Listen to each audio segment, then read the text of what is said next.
তোমরা কি কখনো মা হংসেশ্বরী মন্দিরে গিয়েছো? না গেলে সময় করে একদিন মায়ের দর্শন অবশ্যই করে এসো। এখনো অনেকেই জানে না মা হংসেশ্বরী দেবীর মন্দিরটি ঠিক কোথায় রয়েছে। তাই আজ ভিডিওটি মা হংসেশ্বরী দেবীর মন্দির নিয়ে। আজ চলে গিয়েছিলাম দেবী হংসেশ্বরীর মন্দিরে।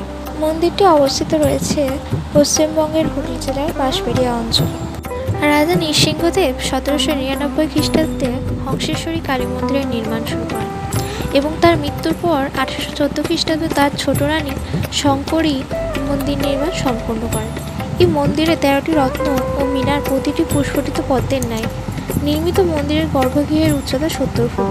গোলাকার বেদির উপর পাথরের নির্মিত সাহিত্য শিব মূর্তির নাভি থেকে উদ্গত পুষ্পটিত পদ্মের উপর দেবী হংসেশ্বরীর মূর্তি নির্মিত।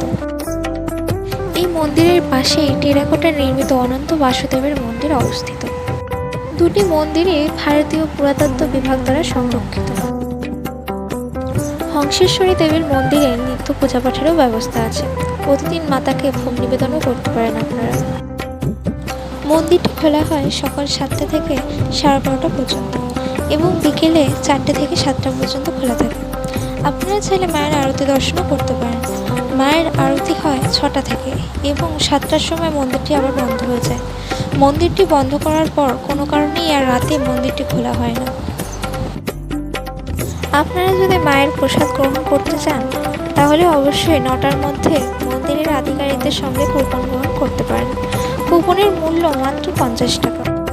মন্দিরে মায়ের পুজো পাঠেরও ব্যবস্থা রয়েছে। আপনারা চাইলে পুজোর ডালা কিনে মাকে পুজোও দিতে পারেন। মন্দিরের সামনেই রয়েছে ধ্বংসপ্রায় রাজপ্রাসাদ, যেখানে সাধারণ মানুষের প্রবেশ একেবারেই নিষিদ্ধ।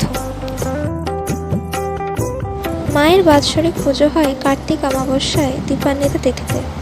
364 দিন বছরে মায়ের রূপ শান্ত মূর্তি, কিন্তু ওই একটা রাতের জন্য দীপান্বিতা অমাবস্যায় মা এরকেশী রূপ ধারণ করে। ওই মন্দিরের পাশেই রয়েছে একটি পুকুর, যেখানে মাকে আহ্বান জানানো হয়। আহ্বান জানানোর জন্য একজন পুরোহিত ও 4 জন ঢাকিকে নিয়ে যাওয়া হয়। ঢাকিরা পেছন করে ঢাক বাজান এবং ওই মন্দিরের প্রধান পুরোহিত পুজো করে মাকে মন্দিরে আহ্বান জানান এবং মাকে মন্দিরে নিয়ে আসেন।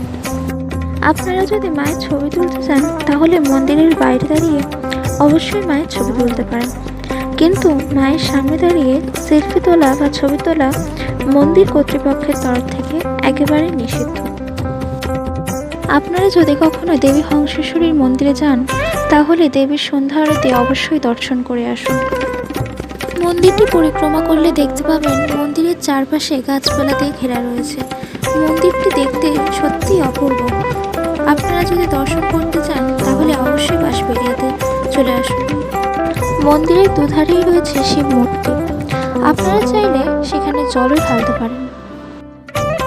মন্দির চত্বরে পিকনিক, বাগানে প্রবেশ, বিবাহ কঠোরভাবে নিষিদ্ধ। তবে মন্দিরের বাইরে পিকনিক করার ব্যবস্থা আছে। আপনারা চাইলে স্পট বুকিং করতে পারেন।